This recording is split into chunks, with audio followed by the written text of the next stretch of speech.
അതിർത്തിയിൽ വലിയ രീതിയിലുള്ള യുദ്ധം നടക്കുമ്പോൾ പട്ടാളക്കാരെ അങ്ങോട്ടേക്ക് ട്രാൻസ്പോർട്ട് ചെയ്യാൻ ഉപയോഗിക്കുന്ന റഷ്യൻ നിർമ്മിത ഇന്ത്യയുടെ ഗജരാജൻ ഈ വിമാനം ഇലൂഷൻ എന്നാണ് ഇതിൻ്റെ പേര്. റഷ്യൻ നിർമ്മിതമായിട്ടുള്ളൊരു വിമാനമാണിത്. പോപ്പുലർ ഫ്രണ്ടുകാരെ പിടിച്ചുകൊണ്ടു പോകാനായി ഇന്ത്യൻ സൈന്യത്തിൻ്റെ ഈ ഗജരാജനിലാണ് NIA സംഘം നമ്മുടെ കേരളത്തിലേക്ക് പറന്നിറങ്ങിയത്. അത് പോലീസല്ല, ഒരു പൂച്ചക്കുഞ്ഞു പോലും അറിയാതെയാണ് അവർ ഇങ്ങോട്ടേക്ക് പറന്നിറങ്ങിയത്. അപ്പോൾ അറിയാം ഈ വിമാനത്തിൻ്റെ കപ്പാസിറ്റി എത്രത്തോളം ഉണ്ട് എന്നുള്ളത്.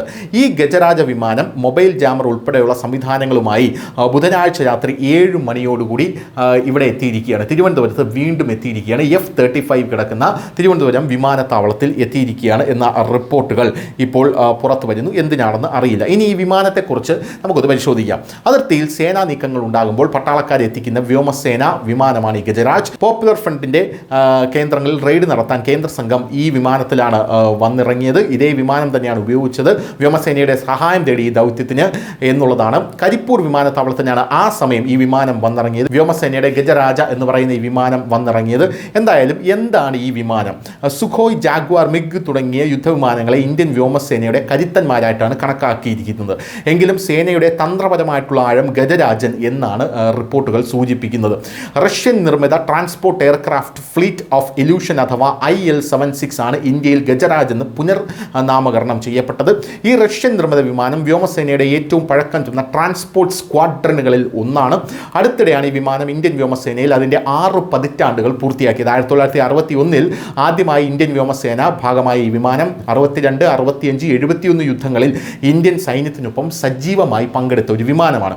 1971 യുദ്ധസമയത്ത് ഒരു ട്രാൻസ്പോർട്ട് സ്ക്വാഡ്രനുള്ള അപൂർവ നേട്ടത്തിൽ ശത്രുവിനെതിരെ വിജയകരമായിട്ടുള്ള ബോംബിംഗ് ദൗത്യങ്ങൾ നടത്തിയ യൂണിറ്റ് അതിന് യുദ്ധ ബഹുമതികൾ നൽകുകയും ചെയ്തിരുന്നു.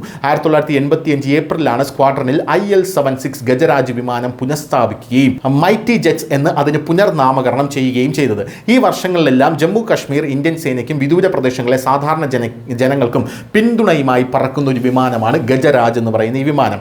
ഒരു T-72 ടാങ്ക് അല്ലെങ്കിൽ 6.5 ടൺ ഭാരമുള്ള 3 ട്രക്കുകളും ഒറ്റയടിക്ക് വഹിച്ച് 4 എഞ്ചിനുകളുള്ള IL-76 വിമാനത്തിന് പറക്കാൻ കഴിയുമെന്നാണ് പറയപ്പെടുന്നത്. കൂടാതെ ഭാരമേറിയതും വലിപ്പം കുറഞ്ഞതുമായിട്ടുള്ള ഒരു കൂട്ടം വാഹനങ്ങളും ഉപകരണങ്ങളും അതിൽ ദീർഘദൂരം കൊണ്ടുപോകാനും ഈ വിമാനത്തിന് സാധിക്കും.